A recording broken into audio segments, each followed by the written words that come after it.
Well, good morning. We are continuing on with our economics unit, and today we're going to be focusing on money and credit. This is one of those fill-in-the-blank notes you're going to need to have done in order to get the study guide completed.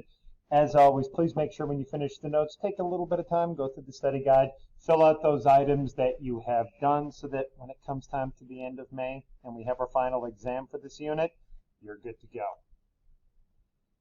It's a simple question, but what is money? Money, oftentimes called currency, is something that has value that can be exchanged for a good or service. It could be including paper money, or what we call bills, coins, which is metal currency, and increasingly electronic, debit cards, cryptocurrency, and as you've probably seen in the news, cryptocurrency's had its problems lately.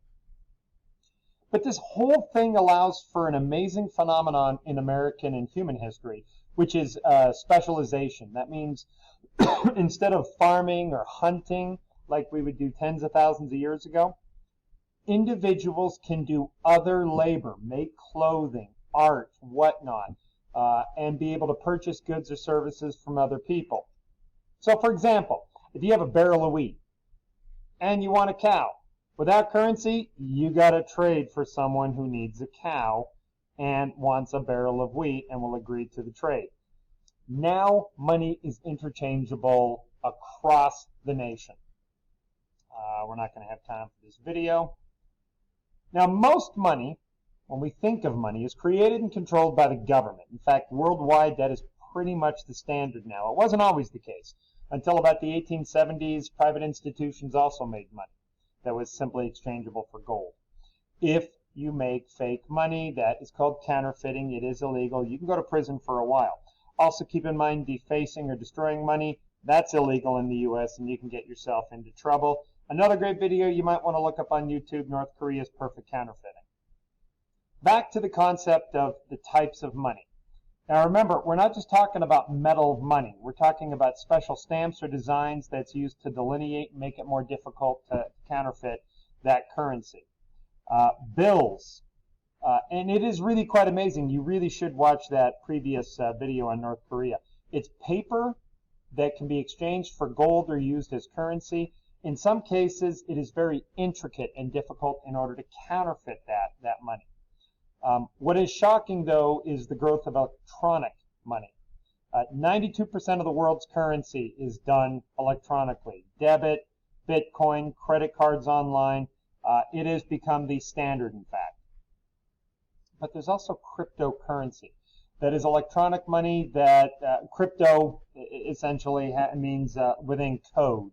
So it's got a digital protection to prevent any copying where you could take a standard electronic file and right-click, copy, and paste and make more. You can't do that with Bitcoin. You can't do it with Dogecoin or some of these other ones that are out there. What people really enjoy about this type of money is that it's not controlled by a government or a business. It tends to be private groups and organizations that come together wanting to support this system. And cryptocurrency is enormously popular with criminal organizations and Russia right now, in fact, because it's impossible to track. It's easy for Russia to get around some of the restrictions and boycotts that have been placed upon it due to its invasion of Ukraine. Now, money does not have the same value all the time. It's based on the level of faith people have in a nation's economy. So if suddenly people started feeling insecure about how America's doing, the value of our currency will drop. It also is impacted by how much money is printed and coined and placed out into the market. Keep in mind, the more money that's out there, the less value it has. And so one of the things that our government does is it tries to regulate how much money is actually in circulation. We're always trying to avoid things like inflation. This is where our currency, our money, starts to have less value over time. We're seeing that now. Prices have gone up quite a bit, in fact, more than 3% in the last year. That's inflation. It's tougher for your paycheck to buy as much as it did a year or two ago. Deflation is the opposite. It's where the value of money drops over time. So at the beginning of World War II, 10 German marks were worth the equivalent of $2. At the end of World War I, it took 42 billion German marks just to equal one American penny. That's how bad it is. So inflation, deflation, serious issues you have to deal with when it comes to money. Government generally is responsible for printing money. Again, we're not talking crypto. Crypto is non-government for the most part, and sets up laws and treaties so that other nations and other businesses and other people will accept them. Government is the one that makes counterfeiting illegal, so that's a role it does. It will enforce that. And in the U.S., we're a little different than other countries. The dollar is the world standard. So the government has a huge influence on our economy and the world. If you take a look, some countries don't even produce their own money. They use the American dollar because of its stability. And in order to control that and make sure our monetary policy is set correctly, we've actually created a Bank of the United States. We call it the Federal Reserve. If you take a look at most of your money, look at a dollar bill. It says Federal Reserve Note. That's the group that prints it. As I said, it sets monetary policy. They determine how much money is out there, which again helps indirectly determine how much is our money worth. It is the Bank of the United States, so when checks are made from the U.S. government to individuals, it's the Federal Reserve that issues those checks. Let's transition a bit from money to non-money. Credit is not money. It is separate from money. Credit is the ability to borrow money or access goods or services that you'll pay back later. That's the understanding, at least. Now, all of that has a cost, and that cost and how much money you can borrow is determined by your credit history. We call it a credit rating. So if you've seen the really bad John Cena commercials with a cow, that is a credit rating. It's all referencing the credit rating that you can get. But it's more than just borrowing money. Your credit rating is also used for some rental approvals. We know in the Reno-Sparks area, some apartments, you have to have decent credit in order to get qualified for an apartment. Some employers will do a credit check in order to determine if they want to hire you. And identity verification. That identity is not only with your driver's license, but this is just yet another background check to see you are who you say you are. Lots of videos in the next couple of days. So if you do get a chance, you can look some of those videos up on YouTube. You can come see me and watch them in lunch as well. Now, credit scores, and I can't stress this enough, so very important you keep your credit score as high as possible.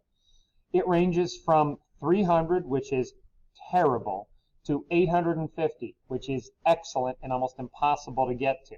And it's determined by a couple of things. The number one thing that's going to determine your credit score, do you pay your bills on time? That's 35% of your overall score. How good are you at keeping up with the minimum payment, hopefully even more than the minimum payment? It's also going to be determined by the total amount that you have outstanding. How much debt do you have?